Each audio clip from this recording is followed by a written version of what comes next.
Hello and welcome to the programme which looks at the Holy Land. I am Paul Calvert.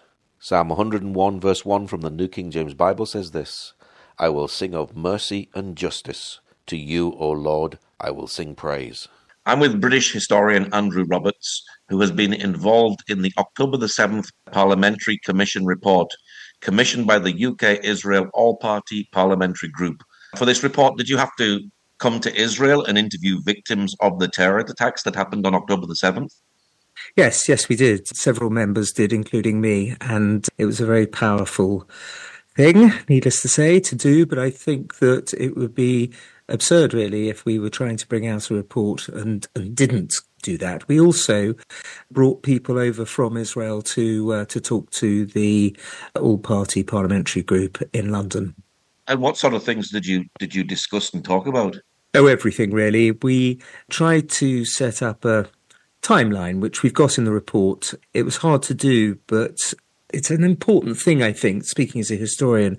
You know, people think chronologically, and so we have a minute-by-minute account of everything that happened from 6:29 a.m. when the terrorists came over the border through to the period about 48 hours later when the last of the kibbutzim were liberated. So we've got that, and then we go into the circumstances of the deaths of all nearly 1,200 people who were killed that day. So it's a sort of in memoriam as well. It's obviously nothing like Yad Vashem in terms of numbers, but it certainly is. We try to use that book of the dead with all the names in it to give us a sense, really, of what we were trying to do in memorializing the victims. What sort of things did they tell you? Oh, the most harrowing stuff. And what we did was to make sure that everybody was double-checked. All the facts that we have, we've double-checked in one way or another. So this is evidence for history. You know, this is something that will be used in 50 or 100 years' time. And so, yeah, the horrors, the rapes, the mutilations, the sheer sadistic butchery, it's all in there. It doesn't make for easy reading, frankly, Paul, and I can totally understand why a lot of people find it a bit too gory and gruesome, especially some of the photographs. But the fact is that this is a book of evidence about a massacre. So, frankly, you know, it's not going to be easy to read. It must have been very difficult just actually listening to these stories. Did that affect you emotionally? I had a couple of hard nights, actually, of nightmares afterwards. I've got a daughter who's 25, and so when Mandy Damari told me about the kidnap of her daughter Emily, who, thank God, has been released and is alive and well, though missing 2 fingers because of the terrorists.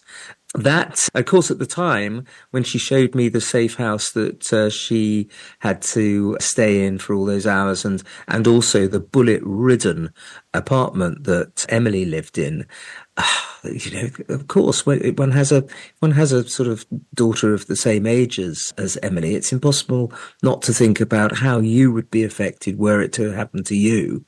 And there were a lot of tears. There really were. And of course, some of the evidence we have is because Hamas actually filmed what they did. So did you have to watch some of these videos to help you with what you were putting together for the commission? Yes, very much. I watched the 47-minute video, the famous one that has been put together largely, as you say, from the GoPro cameras that the terrorists used in order to exult over and replay and enjoy their actions. But interestingly, of course, they're now attempting to deny that it even happened. And considering it's their own evidence on their own GoPro cameras that provides part of the evidence, by no means all, but part of the evidence and an important part of it, it shows the sort of the absurdity and the irony of the situation with regard to Hamas and its supporters in the West. Of course, there's Holocaust denial today. People deny what happened in the Holocaust. So, do you think in future events we will actually see the same thing happening with this on October the 7th, that people will deny whatever happens? And no, this never happened because of anti-Semitism. It already is. It already is happening. Yeah. The head of Hamas in Qatar has said that no rapes and murders took place, or if they did, then they certainly weren't part of the plan, This is absolute rubbish, as we show in our report. It's an integral part of the very detailed and deliberate planning that Hamas had to humiliate and rape and mutilate. And they arm themselves in the best way to ensure that. They even had guidebooks with phrases like "spread your legs" and "take your clothes off" in the guidebooks, printed in the guidebooks. So the idea that this was not premeditated is for the birds, frankly. Now, one thing I've heard, and I've heard people say it, and I've heard people deny it, that babies were put in the oven. Have you seen any evidence for that? Do you know if that was true? No. People have said yes, and people have said no. As I say, we didn't. I'm not definitely saying it never happened, but we didn't find evidence that could be double checked to say that it did. And as I say, we only put things in that we know definitively happened. But we do know of a 14-month-old baby who was killed, shot and killed. So that's, I suppose it's slightly different from being burnt alive, but not that much. And there were plenty of people who were, including children, who were burnt alive. And so, it's as I say, I do encourage people to read the report and make up their minds for themselves. What are some of the facts that came out in the report? Like, how old was the youngest and how old was the oldest that was killed? The youngest was 14 hours old. And the eldest, I think, was a Holocaust survivor, which has itself, of course, a terrible overtone. I mean, when you mention the Holocaust, you're so right that, although on a massively larger scale, of course, that was denied. But it did take years for Holocaust denial to get going, whereas actually the celebration of the 7th of October started even before the massacres had stopped taking place. The Palestinian Solidarity Campaign actually petitioned the Metropolitan Police for a march in London against an anti-Israeli march in London, which was essentially one that was celebrating Hamas's actions. And that was asked for at 12:50 p.m. London time, so 2:50 Israel time, on the 7th of October. So whilst the massacres were still taking place, the Palestinian Solidarity Campaign were asking for a march to celebrate it. And of course, those marches did turn into massive celebrations with placards of paragliders and chants of "From the River to the Sea," which is essentially a profoundly anti-Semitic chant. And it happened 3 weeks or so before the Israelis did anything in retaliation. How many people were involved in this massacre that came over from Gaza? About 7,000, huge number. Of course, lots of them came up to the border through the tunnels, so they couldn't be picked up by the Israeli intelligence services. It was a meticulously planned operation. And so, it was very, very difficult for the Israeli intelligence services to get a line on it. That said, I and the whole of the rest of the team at the APPG, which is, as I mentioned, all party, we went out of our way not to speculate about Israeli intelligence failures in this report. This is not a political report. This is a historical one, really. Of course, there was many countries that were actually affected by this terrorist attack, wasn't there, including the UK? 39 in all, and 18 people from the UK died. And that makes it the worst single terrorist incident since 9/11, which also should, shake the British government, frankly. The idea that we have suffered the largest terrorist incident since 9/11. And instead of actually sticking up for Israel, the British government, here's me getting into politics just after I said I wasn't going to. But the British government is refusing to sell certain arms to Israel on the basis that they might be used to break human rights law and so on. And we're not giving Israel anything like the kind of support that we should do. Even when the Prime Minister of Israel was threatened with being arrested under an international warrant, the British government said that, yes, if he came to Britain, he would be. I mean, this is not the way to show support for an ally in the Middle East. It's quite shocking, really, isn't it, that Israel is attacked with one of the biggest terrorist attacks, the biggest terror attack that's actually happened in Israel, and yet now they've been turned around to be the bad guys. And have you been shocked about the response on the streets and the universities and what you've seen and what's happened?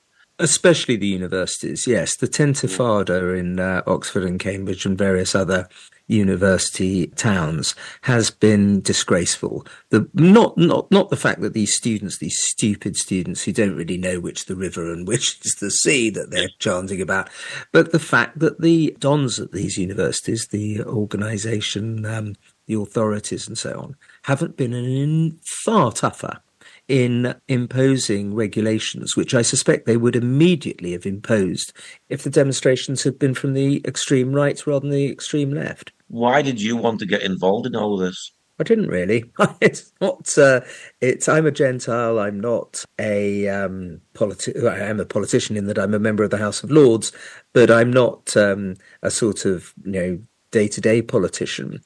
But when it came to being asked to do this, I accepted immediately because I'm an historian and I believe in historical truth. And the idea that in 50 or 100 years' time, people might say that the massacres didn't take place, rapes didn't take place, torture didn't take place. I thought that the best way of dealing with that is to have a historically impeccable, intellectually robust report full of evidence from all sorts of sources that will prove for all time that yes, this monstrous event did take place. So when I was asked by the chairman of the APPG to chair this report, I immediately said yes, of course. Presumably you actually went down to the whole sites of the where the Nova Festival was, yes, where the yes. Nahal Oz. What was your reaction to seeing all of this? Oh, well, we had a meeting with the Bedouin policeman who saved some 200 people at the Nova Festival. Tremendously brave young man. And so it was very moving, of course. But yeah, I mean, it's emotionally draining. Of course it is. It would be you'd be inhuman not to be affected by the stories. But I do think that they've done the festival site very well, actually, with the turning it into a shrine in the best possible way, with the photographs and the stories of the young people there. I've been to a couple of other sites, massacre sites, essentially in Cambodia and elsewhere, and I think that there's a proper way to do it, and Israel has done it properly, in my view. You've been investigating one of the worst in society, and I imagine you've actually been hearing some of the best in society as well, hearing about some of these hero stories as well. Well, that's the super side of it, yes, absolutely, because in human nature, there is this appalling bottomless pit. Of course there is, and we've known that, and any historian of war knows that. But also, there's the upside of the immensely moving, almost equally moving stories of people who selflessly put themselves forward. And when we launched this report in the House of Lords a week or so ago, we had Ayelet Shashor Epstein, whose son Nessa tragically died in that on that terrible day. But stories of other members of her family who threw themselves on grenades to save their sister, and a man who took down 6 terrorists with his pistol before, sadly, he was cut down by them. There were some wonderful sort of moments of heroism and self-sacrifice and decency and other positive aspects of the human condition. So we mustn't think that it's all, went the terrorist way. It obviously hasn't. Now, you've written many books, one particular on anti-Semitism, The Modern Swastika, Fighting Today's Anti-Semitism. Tell us about that book. I wrote it about 5 or 6 years ago when there was a repulsive outbreak of anti-Semitism in Malmö in Sweden. And so I looked into the history of it and how people and various incidents that had taken place. I must admit, I never for a moment thought that something like the 7th of October would ever happen in human history again. I didn't see that coming. But it strikes me that the most effective way of fighting anti-Semitism is through education. And I think that we ought to be taking our schoolchildren, British schoolchildren, schoolchildren right the way across the world, but in particular British schoolchildren, because that's the area I know about, to Auschwitz. Israel does a fantastic job of taking its schoolchildren to Auschwitz. When you visit Auschwitz and see the Star of David being taken from hut to hut, you think, yeah, absolutely, this is what it should be like. Everyone should do this, and that would be the way to counter this denialism and misinformation and disinformation that we're seeing so much of nowadays. Have you been surprised with the rise of anti-Semitism since October the 7th? Yes, I have, because I took it for granted, perhaps very naively, that the way that the Jews suffered that day would instead engender a huge increase in philo-Semitism. But instead, such is our black world of misinformation and disinformation and denialism and so on, and our ability to embrace lies far, far quicker and with more enthusiasm than we embrace the truth. These things which say so many dark things about society and human nature, I'm afraid have caught me by surprise. What is your hope for this report? I suppose there are two, really. The first is that it will serve as a kind of memorial, because sometimes in history you have these enormous historical events like 7th of October or 9/11 or, Pearl Harbor.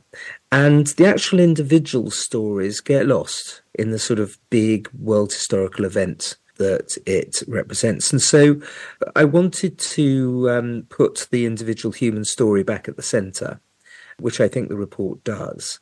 And the second thing is the straightforward one, that in future generations, when people come up and say, oh, it never happened, there were no rapes, there was no mutilation, no torture and so on, people will say, no, it did, and here's the proof, and they will whack this 319-page report down on the table with all of the endless footnotes and facts and evidence and witness statements and so on, that shows beyond any doubt whatsoever that one of the most evil crimes against humanity did indeed take place on the 7th of October 2023. Now, you've written many books. What's your website for people who'd like to know more about the books that you've written? Oh, that's very kind of you, Paul. I appreciate that. It's www.andrew-roberts.net. Well, Andrew, thank you very much for sharing today. Very good to have spoken to you, Paul, and may I commend you on the work that you do to counter this terrible evil that's in our midst. Well, thank you. Thank you for joining us today. Pray that God will move by his mighty power in the Holy Land and bring his peace.